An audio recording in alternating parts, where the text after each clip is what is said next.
टूटने के बाद क्या हो जाएगा वो इस चैप्टर में हम लोग देखेंगे, है ना। तो चलिए, इसका मतलब आप समझ गए इलेक्ट्रोलाइट्स और इलेक्ट्रोलिसिस। इलेक्ट्रोलिसिस का मतलब है, इलेक्ट्रोलिसिस का मतलब है कि जब तक उस सॉल्यूशन में हम विद्युत धारा प्रवाहित करते रहेंगे।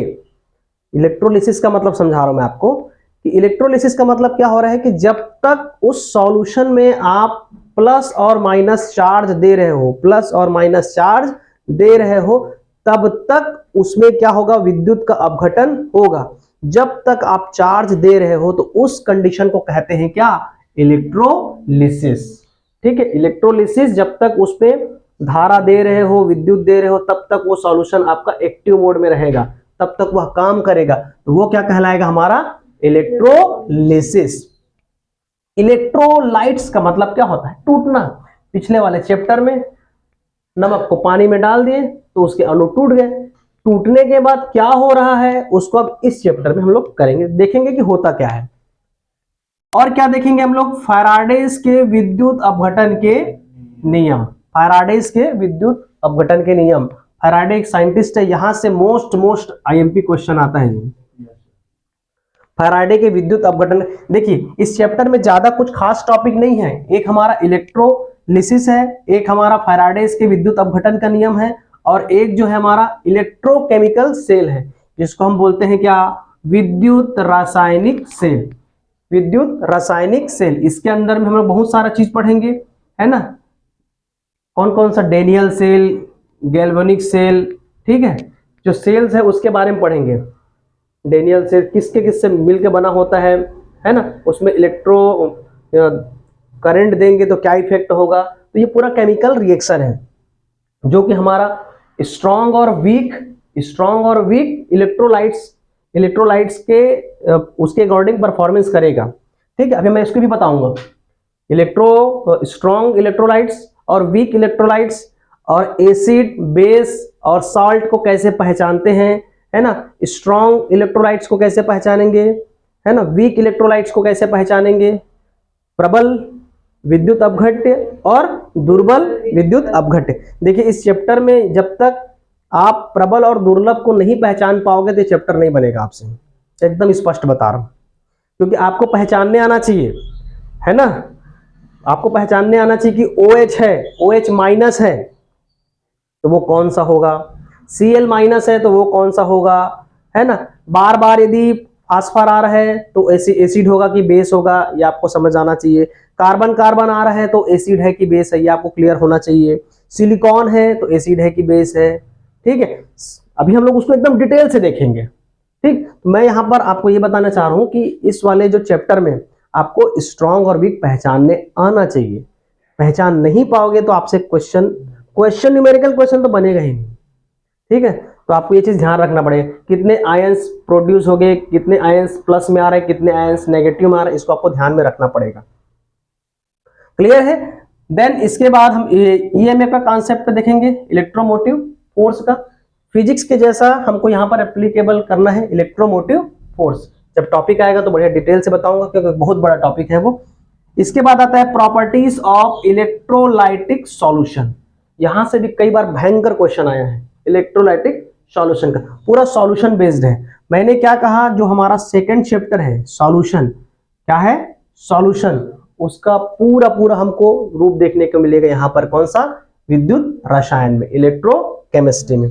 और जो लास्ट हम लोग देखेंगे वो क्या है, बैटरीज के बारे में देखेंगे। यहां से भर के क्वेश्चन आता है। ठीक है, आप प्रीवियस ईयर जो मैं भेजा हूं उसको आप देखिए, आपको बहुत ज्यादा क्वेश्चन आपको यहां से मिलेगा। तो आपके दिमाग में चैप्टर नंबर 3 में क्लियर हो जाना चाहिए कि हम किसके बारे में पढ़ेंगे, इलेक्ट्रोलाइट्स, विद्युत अपघटन के बारे में पढ़ेंगे। किसके बारे में, विद्युत अपघटन के बारे में। और फैराडेज के विद्युत अपघटन के नियम के बारे में पढ़ेंगे। और क्या पढ़ेंगे, इलेक्ट्रोकेमिकल सेल के बारे में पढ़ेंगे। इलेक्ट्रोकेमिकल सेल में हमारे डेनियल सेल हो सकते हैं, गैल्वेनिक हो सकते हैं, ठीक है, और भी हमारे बहुत सारे हैं, सीसा संचायक सेल है। ठीक है, तो इस सेल के बारे में पूरा डिटेल से पढ़ेंगे, ईएमएफ के कॉन्सेप्ट को देखेंगे। ठीक है, और लास्ट एंड इंपॉर्टेंट जो है हमारा बैटरीज के बारे में कवर करेंगे। तो चलो थोड़ा सा देखते हैं कौन सा वाला, इलेक्ट्रोलाइट्स। क्या होता है, इलेक्ट्रोलाइट्स। ठीक है, इलेक्ट्रोलाइट्स। ठीक, इलेक्ट्रोलाइट्स को हिंदी में बोलते हैं क्या, विद्युत अपघटन। क्या बोलते हैं, विद्युत अपघटन, इलेक्ट्रोलाइट्स। ठीक, सपोज मैं एक बढ़िया सा एग्जांपल लेके चल रहा हूं। ये एक हम लोग बीकर लिए, ये सेकंड बीकर लिए, ये हम लोग थर्ड बीकर लिए। ठीक, इसमें मैंने एक सॉल्यूशन ले लिया, किसका, ग्लूकोज का। किसका, ग्लूकोज का। ग्लूकोज का फार्मूला कैसा होता है, C6H12O6, C6H12O6। ठीक, इसमें हम लोग सॉल्यूशन ले लिए, किसका ले लिए, मान लो चलो एसिटिक एसिड, एसिटिक एसिड, किसका ले लिए, एसिटिक एसिड। इसका जो फार्मूला होता है CH3COOH, CH3COOH। ठीक है, इसमें हम लोग सॉल्यूशन ले लिए, मान के चलो सबसे फेमस क्या है हमारा, NaCl, CL स्मॉल में है, NaCl। ये क्या है, ये क्या है हमारा, सॉल्ट है। क्या है, सॉल्ट। ठीक है, NaCl। अब ये मैं 3 बीकर में तीनों सॉल्यूशन को डाल दिया, और डालने के बाद भाई इसमें वाटर है ना, इसमें क्या है, वाटर है, इसमें क्या है, वाटर है। वाटर के साथ इसको डालूंगा, वाटर में इसको डालूंगा, तो एक मैंने कनेक्ट कर दिया ये पॉजिटिव, और एक कर दिया मैंने नेगेटिव। इसको भी कर दो एक पॉजिटिव, और एक को कनेक्ट कर दो नेगेटिव। इसको कनेक्ट कर दो पॉजिटिव से, इसको कनेक्ट कर दो नेगेटिव से। अब एक आध बल्ब लगाओ, तब तो पता चलेगा। ठीक है, यहां पर एक आध बल्ब लगाओ, खतरनाक बल्ब बन गया। ठीक, इतना ऐसा नहीं बनना चाहिए था। ठीक है, हाँ ठीक, वेरी गुड। इसको हम करते हैं नीला। ये हो गया हमारा बल्ब। ठीक है, ये हो गया हमारा बल्ब। बल्ब को ऐसे ही से बनाना चाहिए था, ये बल्ब। ठीक है, वो बल्ब है मान के चलो, है ना, एज्यूम करो, जैसा भी कॉन्सेप्ट क्लियर होना चाहिए। ये बल्ब है, क्या है, बल्ब है। अब ये बताओ, मैं यहां से कॉन्सेप्ट निकाल रहा हूं, किसका कॉन्सेप्ट हम लोग निकाल रहे हैं, वीक और स्ट्रॉन्ग इलेक्ट्रोलाइट्स का, है ना, प्रबल और दुर्लभ, दुर्बल दुर्लभ अलग चीज है। ठीक है, दुर्बल। ठीक है, दुर्बल और प्रबल विद्युत अपघटन को निकाल रहे हैं यहां से, और समझने की कोशिश कर रहे हैं कि कौन प्रबल होगा और कौन दुर्बल होगा। देखिए सेकंड चैप्टर है, बहुत बेसिक से स्टार्ट कर रहा हूं भाई। तो जैसे ही इसमें हम प्लस और नेगेटिव विद्युत देंगे, है ना, करंट हम लोग फ्लो कराएंगे, तो ये बल्ब जलेगा क्या, बल्ब जलेगा क्या, ग्लूकोज में जलेगा क्या, नहीं जलेगा। जलता तो बिकट, कोई क्या बोलना चाहिए, बिजली बिल ही नहीं भरते हैं, लाओ ग्लूकोज, है ना। हमारे यहाँ तो हॉस्पिटल के बोतल से ग्लूकोज ला के चलाते हैं ठीक है, ग्लूकोज का बोतल ला के विद्युत उत्पन्न करो, ऐसा हो जाता। तो इस कंडीशन में हमारा बल्ब नहीं जलेगा। अच्छा, इस कंडीशन में क्या होगा, ये वाटर सॉल्यूशन में बल्ब जलेगा क्या, तो हल्का हल्का जलने की कोशिश करेगा। क्या करेगा, हल्का हल्का जलने की कोशिश करेगा। या इस कंडीशन में क्या होगा, तेज जलेगा, एकदम तेज जलेगा, हाँ या ना, बहुत तेजी से जलने लगेगा। ठीक, तो इसमें क्या हो रहा है, इसमें हमको इलेक्ट्रोलाइट्स देखने को मिल रहे हैं क्या, नहीं मिल रहा है। इसमें मिल रहा है, लेकिन कैसा हो रहा है, कैसा हो रहा है, वीक। कैसा हो रहा है, वीक इलेक्ट्रोलाइट्स। इसमें क्या हो रहा है, वीक इलेक्ट्रोलाइट्स, जिसको हम लोग बोलते हैं दुर्बल विद्युत अपघट्य। ठीक, समझ आया। इसमें बल्ब जो है हल्का से जला, बल्ब जो है हल्का से जला, लेकिन इस वाले कंडीशन में क्या हो रहा है, स्ट्रॉन्ग, बहुत तेजी से जलने लगा। तो ये क्या हो जाएगा, स्ट्रॉन्ग इलेक्ट्रोलाइट्स, यानी प्रबल विद्युत अपघट्य। समझ आया। तो अब हमको यहां से ये कॉन्सेप्ट समझ में आया कि डिफरेंट सॉल्यूशन में, डिफरेंट डिफरेंट सॉल्यूशन में, एक में ग्लूकोज लेके, अच्छा ग्लूकोज की जगह आप बेंजीन भी ले सकते हो, है ना, यूरिया भी ले सकते हो, ठीक है, नेफ्थलीन भी ले सकते हो, कर्पूर गौरम करुणावतारम भी ले सकते हो इसमें। तो ये सब चीज से कुछ होगा क्या? नहीं होगा, मतलब हमारा लाइट जलेगा ही नहीं। तो इस चैप्टर में हमारा इसका काम ही नहीं है, इस चैप्टर में हमारा इसका काम ही नहीं है भाई, ये तो जल ही नहीं रहा है। हमारा टॉपिक क्या है? विद्युत रसायन। जब विद्युत रसायन है तो जब विद्युत ही पैदा नहीं हो रहा तो इसको लेके क्या करेंगे? इसको बगल करो, जैसे याद करो हम लोग solid liquid gas, solid liquid gas और दो और है, क्या है? सॉलिड था, लिक्विड था, गैस और प्लाज्मा और BEC, बोस आइंस्टीन कंडेंसेशन। तो जैसा जैसा मेरे को चार का काम नहीं था, फटाक से उसको काट दिया। फिर सॉलिड में हम लोग देखे थे एमार्फस और क्रिस्टलाइन सॉलिड। फिर एमार्फस का काम नहीं था तो उसको भी काट दिए। फिर क्रिस्टलाइन चलाएं, क्रिस्टलाइन में फिर 4 ठो चलाएं, 4 में से फिर 3 ठो काम नहीं था तो फिर 3 ठो काट दिए। सेम ऐसे देखो कॉन्सेप्ट को इसी तरह से समझते हैं, और किसी भी चैप्टर को पढ़ने से, है ना, इसी तरीके से अलग करना सीखो कि ये हमारे चैप्टर में क्या आवश्यक है और क्या नहीं है। इतना यदि आपको करने आ रहा है तो पढ़ने में और आपको मजा आएगा। बात समझ में आ रहा है? तो ये चीज आपको डिफरेंशिएट करने आना चाहिए। तो अब हम लोग चलते हैं कहाँ? वीक इलेक्ट्रोलाइट और स्ट्रॉन्ग इलेक्ट्रोलाइट्स के बारे में, यानी प्रबल और दुर्बल विद्युत अपघट्य के बारे में। तो यहां से हम ये कॉन्सेप्ट समझे कि प्रबल और दुर्बल विद्युत अपघट्य के बारे में हमको डिस्कस करना है। तो चलो अभी थोड़ा सा क्लास है तो उसके बारे में बता देता हूं।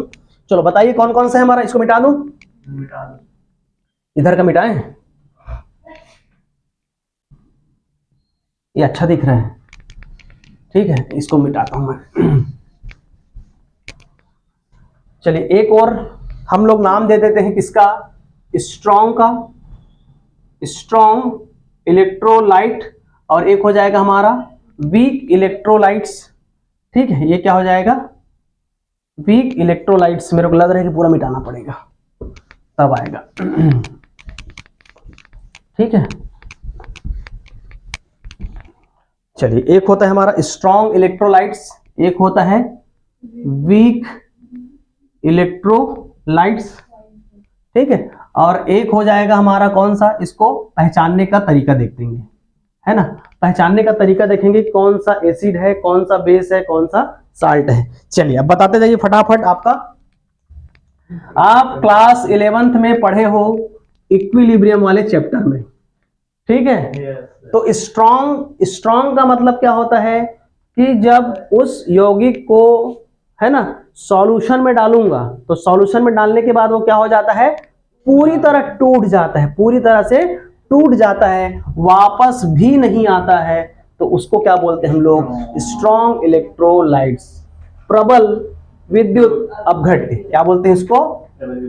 प्रबल विद्युत अपघट्य। क्या बोलते हैं? प्रबल विद्युत अपघट्य। चलिए इसका एग्जांपल क्या क्या हो सकता है बताइए। NaCl, NaCl, तो ये कितना हो जाएगा? Na plus plus Cl minus, और क्या हो जाएगा? HCl, H plus plus Cl minus, HNO3, यहां पर क्या हो जाएगा? H plus plus NO3 minus, ठीक है। अब क्या आता है इसके बाद? NaOH, NaOH सोडियम, ठीक, ये Na plus plus OH minus, और CHOH, तो ये क्या हो जाएगा?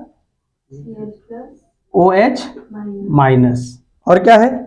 ये CH है कि CN है? CS है, CH तो होता ही नहीं कुछ, ठीक है, सीजियम का। चलिए नेक्स्ट हो जाएगा हमारा, इसके बाद क्या है? और क्या ले सकते हैं इसमें? इसके बाद क्या है? इसके बाद